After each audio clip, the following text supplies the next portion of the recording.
Hello everyone, welcome back to my new vlog. And आज का video काफ़ी informative होने वाला है।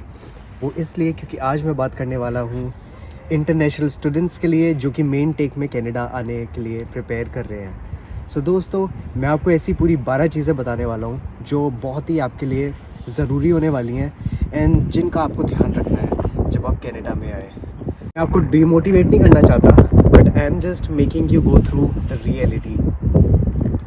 एंड जो सबसे पहली चीज़ आपको 12 चीज़ों में से करनी है वो है अपना सिम कार्ड लेना।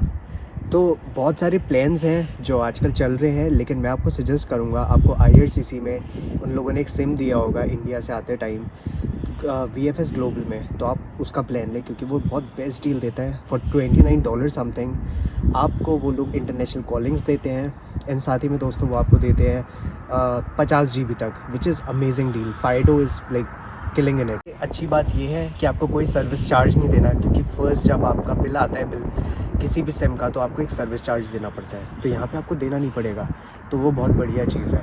एंड उसके बाद मैं आपको जो सेकंड चीज़ सजेस्ट करूँगा वो है अपना प्रेस्टो लेना, क्योंकि आपको यहाँ पे ट्रैवल करना है, राइट। तो अगर आप ऐसे ट्रैवल करते हैं तो वो काफ़ी एक्सपेंसिव बात करनी है, वो है अपने लिए प्रेस्टो लेना।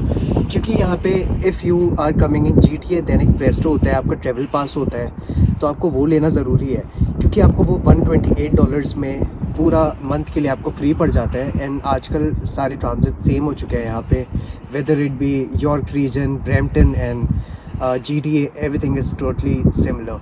सो आपको वो लेना बहुत बेनिफिशियल है, otherwise you will end up paying more while travelling. And अगर आप ऐसे टाइप करते हैं तो वो 2 घंटे वैलिड रहता है, तो यहाँ पे ऑलरेडी बहुत ज़्यादा दूर हैं चीज़ें, तो आपको पैसा वेस्ट होगा। सेकंड चीज़ मैं आपको ये सजेस्ट करता हूँ। एंड अब आते हैं तीसरी चीज़ के ऊपर, जो कि है अपने लिए बैंक अकाउंट जाना, अपने लिए बैंक अकाउंट की अपॉइंटमेंट बुक करना और जाते साथ अपना बैंक अकाउंट खोलना एंड जो GIC आपने ले रखी है उसको आपको वैलिडेट करवाना। दोस्तों ट्रस्ट मी, बैंक अकाउंट में भी टाइम लगता है। मैं जब पर्सनली आया था यहाँ पे दिसंबर में, तो मुझे उन्होंने 3 दिन के बाद की डेट दी थी, तो मेरे लिए काफ़ी मुश्किल था, क्योंकि मैं कैश लाया था इंडिया से USD में, मुझे वो कन्वर्ट कराना था, तो इसलिए मुझे थोड़ा टाइम लगा। लेकिन बाय द वे मेरा कुछ कनेक्शंस थे, तो मैं जाके मैंने अपना करवा लिया था। लेकिन फ्रेंड्स, इसके साथ साथ मैं आपको ये सजेस्ट करूँगा कि मेरे ख्याल से आप मेन टेक में आ रहे हैं, तो शायद आप लोगों ने 10,000 ही GIC दे रखी होगी, तो आपको आते साथ यहाँ पे मिलेगा 2,000। तो उन $2,000 को अपने अकाउंट में देख के आपको बिल्कुल भी खुश नहीं होना है, आपको उनको सेव रखना है अपने मुश्किल समय के लिए। क्योंकि दोस्तों आप सब ने ऑलरेडी काफ़ी रिसर्च कर रखी होगी इसके ऊपर कि यहाँ पे इन्फ्लेशन बहुत बढ़ चुका है, जिसकी वजह से जॉब मिलना is really tough, trust me guys. तो वो $2,000 को आपको उन दिनों के लिए रखना है जब आप किसी परेशानी में रहें, फॉर दैट टाइम। दोस्तों अब आते हैं हम अपने चौथे पॉइंट के ऊपर, जो है सिन नंबर लेना। तो आप सिन नंबर लेने के लिए यहाँ पे 2 ऑप्शंस हैं, ऑनलाइन एंड ऑफलाइन। सो दोस्तों मैंने सोचा लोकेशन बदल लेते हैं, तो मैं अब इधर आ गया हूँ। और इसी के साथ अब हम आते हैं अपने चौथे पॉइंट के ऊपर, जो है सिन नंबर लेना। सिन नंबर का मतलब होता है सोशल इंश्योरेंस नंबर, जो कि यहाँ पे आप देते हैं अपने एम्प्लॉयर को, और वो आपकी पूरी डिटेल रखते हैं कि आपने कहाँ कहाँ पे काम करे हैं, कितने आवर्स करे हैं, तो वो सबसे ज़्यादा इंपॉर्टेंट है। वो आप ले सकते हैं सर्विस कैनेडा में जाके, एंड उसको लेने के लिए 2 ऑप्शन है आपके पास, एक्चुअली 3 ऑप्शन है। पहला ऑप्शन है जैसे ही आप अपनी इमिग्रेशन कंप्लीट करेंगे तो आप एयरपोर्ट पे ले सकते हैं। दूसरा ऑप्शन है आप इन पर्सन जाके ले सकते हैं, और तीसरा ऑप्शन है आप ऑनलाइन भी ले सकते हैं। तो मैंने ऑफलाइन जाके लिया था एक लोकेशन पे, वहाँ पे भीड़ नहीं थी, तो मेरे को मिल गया, अदरवाइज़ वहाँ पे थोड़ा 200 टाइम लग सकता है। तो आपको इन सब चीज़ों को। अब आते हैं हम अपने 5वें पॉइंट के ऊपर, जो है फंड्स मैनेजमेंट। तो जैसे कि मैंने आपको पहले बताया था कि जैसे आप बैंक में आते हैं, आप अपॉइंटमेंट लेंगे एंड आपको जैसे एक्टिवेट कराएंगे अपना अकाउंट, आपको $2,000 मिलेंगे। सो फ्रेंड्स, आपको वो पैसे बहुत अच्छे से मैनेज करने हैं। वो इसलिए क्योंकि इन्फ्लेशन की वजह से आजकल नहीं पता कि आपको 3 महीने के बाद जॉब मिले, 4 महीने के बाद या 6 महीने के बाद। तो वो $2,000 को आप एज अ बिट पेड करके यूज़ कर सकते हैं हर महीने, क्योंकि जब आपको हर महीने 650 के लमसम आपको मिलेगी अपनी GIC, तो आप उसमें थोड़ा एड ऑन करके अपने खर्चे निकाल सकते हैं। छठे पॉइंट के बारे में, जो कि है एड्रेस प्रूफ। सो फ्रेंड्स, हम कहीं भी जाते हैं तो यहाँ पे आप जाके आप अपना पासपोर्ट नहीं कैरी कर सकते, राइट। तो it is very important to get yourself either your G1 licence, और आपके लिए है ओंटारियो प्रोविंस के लिए, कि जो लोग यहाँ पे हैं वो आप किसी भी सर्विस ओंटारियो जाके $35 में आप ले सकते हैं उस कार्ड को, एंड वो आपको as a local Canadian ID work करेगी।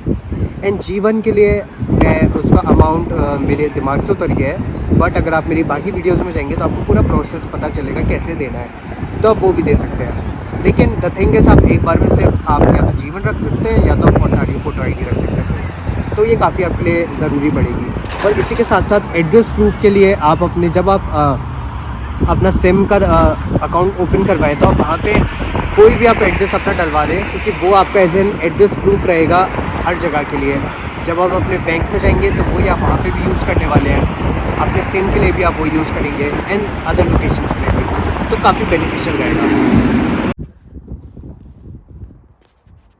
एंड दोस्तों, जो आपको सेकंड चीज़ यहाँ पे आते साथ करनी है वो है अपने लिए प्रेस्टो लेना, क्योंकि यहाँ पे if you are coming in GTA then एक प्रेस्टो होता है, आपका ट्रेवल पास होता है, तो आपको वो लेना ज़रूरी है, क्योंकि आपको वो $128 में पूरा मंथ के लिए आपको फ्री पड़ जाता है। एंड आजकल सारे ट्रांजिट सेम हो चुके हैं यहाँ पे, whether it be York region, Brampton and GTA, everything is totally similar.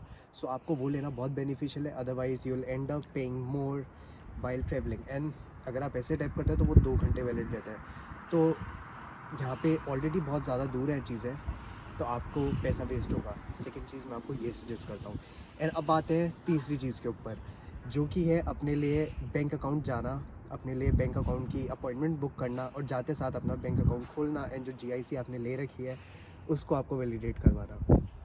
दोस्तों ट्रस्ट मी, बैंक अकाउंट में भी टाइम लगता है। मैं जब पर्सनली आया था यहाँ पे दिसंबर में, तो मुझे उन्होंने 3 दिन के बाद की डेट दी थी, तो मेरे लिए काफ़ी मुश्किल था, क्योंकि मैं कैश लाया था इंडिया से USD में, मुझे वो कन्वर्ट कराना था, तो इसलिए मुझे थोड़ा टाइम लगा। लेकिन बाय द वे मेरा कुछ कनेक्शंस थे, तो मैं जाके मैंने अपना करवा लिया था। लेकिन फ्रेंड्स, इसके साथ साथ मैं आपको ये सजेस्ट करूँगा कि मेरे ख्याल से आप मेन टेक में आ रहे हैं, तो शायद आप लोगों ने 10,000 ही GIC दे रखी होगी, तो आपको आते साथ यहाँ पे मिलेगा 2,000। तो उन $2,000 को अपने अकाउंट में देख के आपको बिल्कुल भी खुश नहीं होना है, आपको उनको सेव रखना है अपने मुश्किल समय के लिए, क्योंकि दोस्तों आप सब ने ऑलरेडी काफ़ी रिसर्च कर रखी होगी इसके ऊपर कि यहाँ पे इन्फ्लेशन बहुत बढ़ चुका है, जिसकी वजह से जॉब मिलना is really tough, trust me guys. तो वो $2,000 को आपको उन दिनों के लिए रखना है जब आप किसी परेशानी में रहें, फॉर दैट टाइम। एंड अब आते हैं चौथी चीज़ के ऊपर, और अब आते हैं अपने छठे पॉइंट के ऊपर, जो है एड्रेस प्रूफ। तो यहाँ पे एड्रेस प्रूफ और एक लोकल ID बहुत ज़रूरी है, तो आप हर जगह जाके अपना पासपोर्ट नहीं लेके जा सकते हैं। एक सेकंड। और हमारा 7वां पॉइंट है कि आप अपने कॉलेज के पास रहें, क्योंकि अगर आपको जॉब नहीं मिली है तो इट्स बेटर कि आप अपना ट्रैवल एक्सपेंसिव बचा लें कहीं ना कहीं। और इसी के साथ अब हम आते हैं अपने 8 पॉइंट पे, जो कि है कि please try not to sign any lease at any place, क्योंकि जब हम लोग नए होते हैं तो हम लोग बहुत सारे लोगों के साथ एडजस्ट करते हैं, हमें पता रहता है कि हमें इनके साथ हमारी बॉन्डिंग बनी है नहीं बनी है, हमें किसके साथ रहना है, किस जगह पे रहना है, तो इसलिए आते साथ ही आप लीज कब साइन मत करिएगा, वो बिल्कुल भी सही चीज़ नहीं रहती है।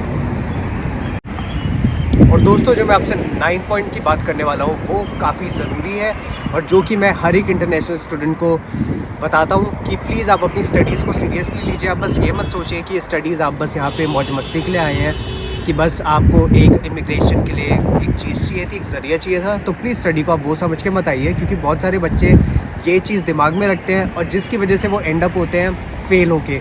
और अगर आप फेल होते हैं तो आपको अपनी ट्यूशन फ़ीस दोबारा भरनी पड़ती है दोस्तों। तो प्लीज़ आप उस चीज़ से बिल्कुल बचिए एंड अपना 100% दीजिए। और हर एक असाइनमेंट जो हर वीक होता है वो काफ़ी हेल्प करेगा आपको अच्छे स्कोर देने के लिए, तो आप उसमें। और जो मैं आपसे 10th पॉइंट शेयर करने वाला हूँ वो है टाइम मैनेजमेंट। यहाँ पे दोस्तों हम लोग अपने घर वालों से बहुत दूर हैं, ठीक है, तो इसलिए बहुत ज़रूरी है कि आप टाइम मैनेज करना सीखें, क्योंकि यहाँ पे आपको आज़ादी है। आपको रात में जाना है बाहर, आप बिल्कुल जा सकते हो, लेकिन वो लॉन्ग टर्म में आपके लिए बेनिफिशियल नहीं रहने वाला है।